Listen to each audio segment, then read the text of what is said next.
Renungan pagi menjadi putra dan putri Allah oleh Ellen G. White, 18 Mei 2021. Mari kita berdoa. Bapa kami yang di sorga, Allah pencipta langit dan bumi, laut dan segala isinya, Allah yang maha besar, maha kuasa, sumber segalanya, yang kami sembah selalu melalui anak-Mu yang tunggal, Yesus Kristus. Terpujilah Yesus, anak Allah yang maha tinggi, yang adalah anak domba yang menghapus dosa dunia ini.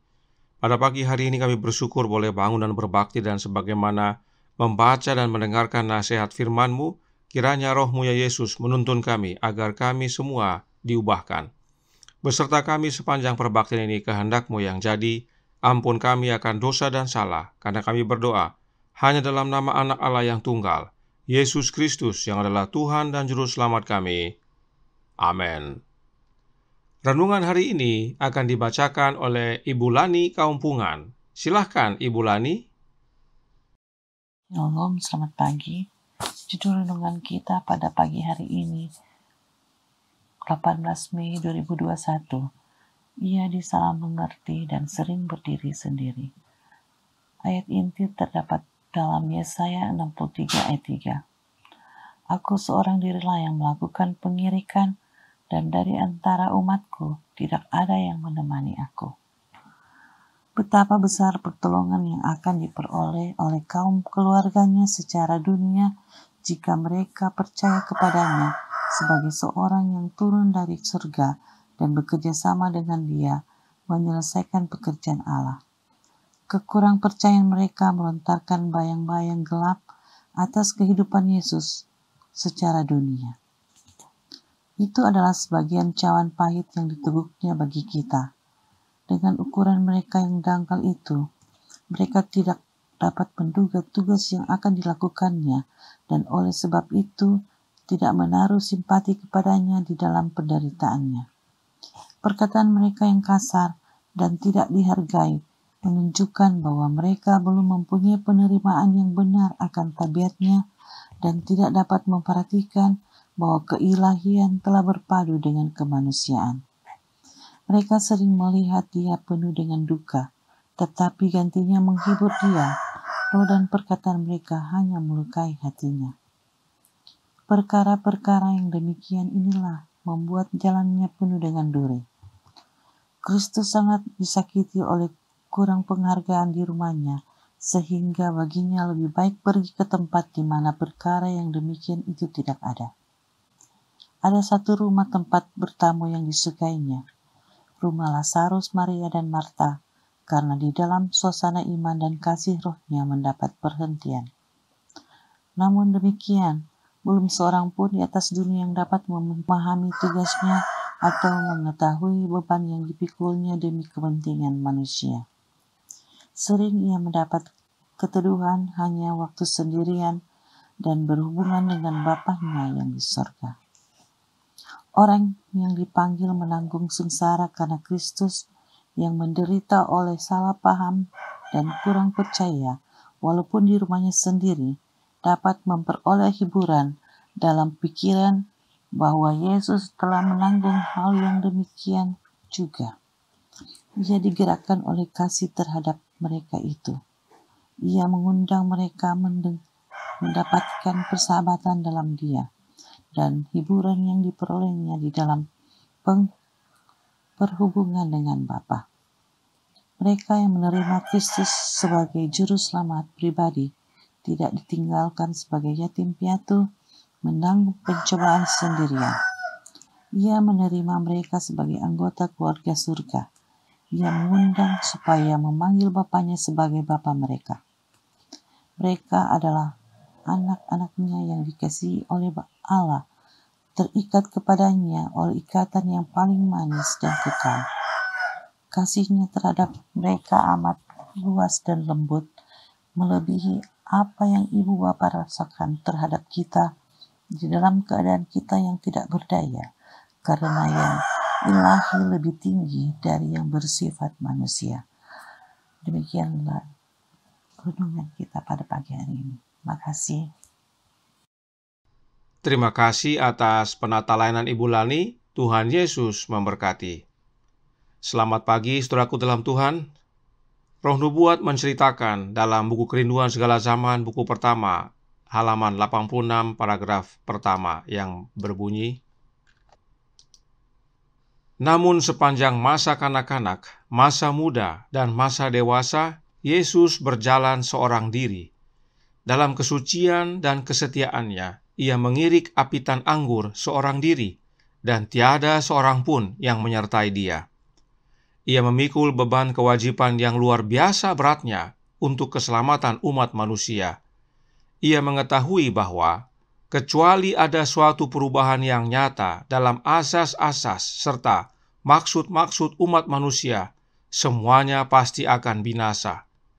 Inilah beban jiwanya, dan tak ada seorang pun yang dapat menyadari beban yang terletak di atas pundaknya itu. Penuh dengan maksud yang kuat, ia pun melaksanakan rencana hidupnya, yaitu bahwa ia sendiri yang harus menjadi terang bagi manusia. Tiada seorang pun di dunia ini yang telah mengerti akan dia, dan sepanjang masa kerjanya itu, ia harus berjalan seorang diri. Selama hidupnya, ibu dan saudara-saudaranya tidak mengerti akan tugasnya. Bahkan murid-muridnya sekalipun tidak mengerti akan dia. Ia telah tinggal dalam cahaya yang kekal satu dengan Allah, namun hidupnya di dunia ini harus dilangsungkannya dalam kesunyian. Ia harus menempuh jalan itu sendirian. Ia harus memikul beban itu sendirian. Ke atas dia yang telah meletakkan kemuliaannya serta menerima kelemahan kemanusiaan, harus diserahkan penebusan dunia ini. Ia melihat serta merasa itu semuanya, tetapi maksudnya tetap teguh pada lengannya, tergantung keselamatan bangsa yang telah terjerumus ke dalam jurang dosa, dan ia mengulurkan tangannya untuk memegang teguh tangan kasih yang maha kuasa. Kesepian Kristus yang terpisah dari istana-istana sorga, hidup seperti manusia, tidak pernah dipahami atau dihargai oleh murid-murid sebagaimana sepatutnya. Ia sering merasa sedih karena murid-muridnya tidak memberikan kepadanya hal yang harus diterimanya dari mereka. Ketika Yesus tidak lagi bersama-sama dengan mereka, dan mereka sesungguhnya merasa sebagai domba-domba tanpa gembala, maka mulailah mereka melihat bagaimana mereka dapat menunjukkan perhatian kepadanya yang akan menggembirakan hatinya. Keperluan yang sama ternyata dalam dunia kita dewasa ini, tetapi sangatlah sedikit orang yang menghargai betapa pentingnya Kristus bagi mereka. Sekiranya mereka telah menghargainya, maka kasih Maria yang besar itu akan diungkapkan, dan pengurapan dengan minyak akan diberikan dengan bebasnya. Minyak yang mahal tidak akan dianggap suatu pemborosan. Tidak suatu pun akan dianggap terlampau mahal untuk diberikan kepada Kristus. Tidak ada penyangkalan diri yang terlampau besar untuk ditanggung karena namanya. Saudaraku dalam Tuhan, ini semua dapat kita baca dalam buku Kerinduan Segala Zaman, mulai dari jilid pertama sampai jilid kedua. Nah, meskipun Yesus berjalan sendirian, sewaktu dia hidup di dunia ini, namun kesendiriannya itu menemani kita. Apa maksudnya? Maksudnya, kita tidak akan pernah sendiri bila kita percaya pada Yesus. Roh Nubuat menyatakan dalam suratnya nomor 79 tahun 1903 paragraf 12 yang menjelaskan, bacalah dan pelajari dengan saksama doa yang Kristus ucapkan tepat sebelum pencobaannya yang dicatat di Yohanes pasal 17.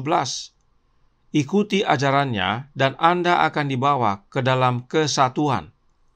Satu-satunya harapan kita mencapai sorga adalah menjadi satu dengan Kristus, dan kemudian di dalam dan melalui Yesus, kita akan menjadi satu terhadap satu sama lain.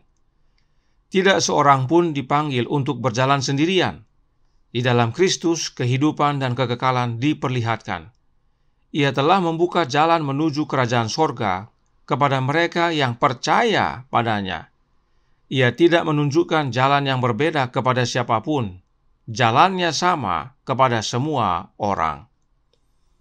Nyonya White menyampaikan dalam surat ini untuk kita mempelajari Yohanes pasal 17, yang adalah doa Kristus kepada Bapanya menjelang Dia ditangkap dan diadili.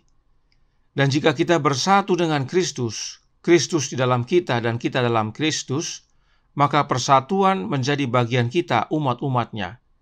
Kita semua memiliki roh yang sama, dan kita tidak sendirian sebab roh yang sama itu, yaitu roh Kristus, mempersatukan kita.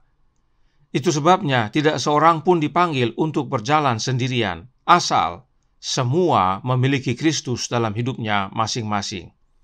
Karenanya Roh Nubuat menasihatkan dalam suratnya nomor 146 tahun 1897 paragraf 7 yang berkata, "Berjalanlah dalam terang, dan kamu tidak akan berjalan sendirian.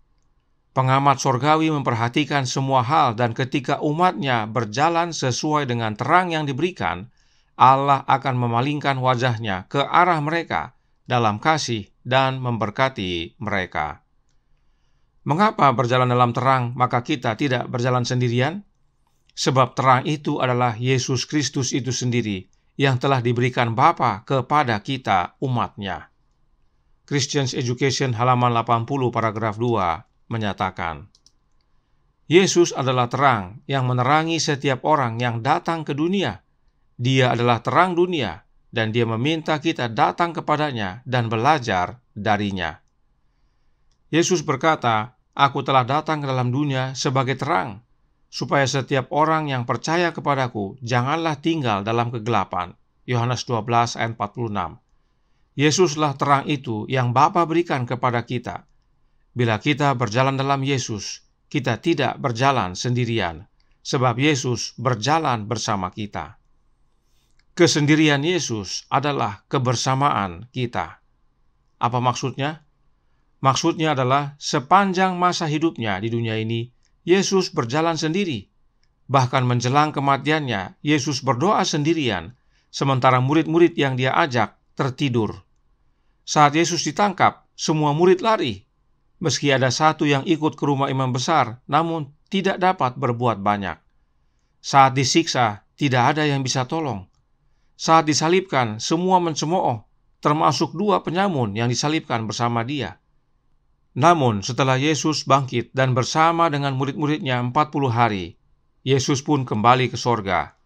Dimuliakan oleh Bapa dengan menerima pengurapan Roh Kudus dari Bapanya, sehingga dicurahkannya rohnya kepada umat-umatnya di dunia ini pada hari Pentakosta, agar umat-umatnya dipersatukan dalam roh yang sama, yaitu roh Kristus.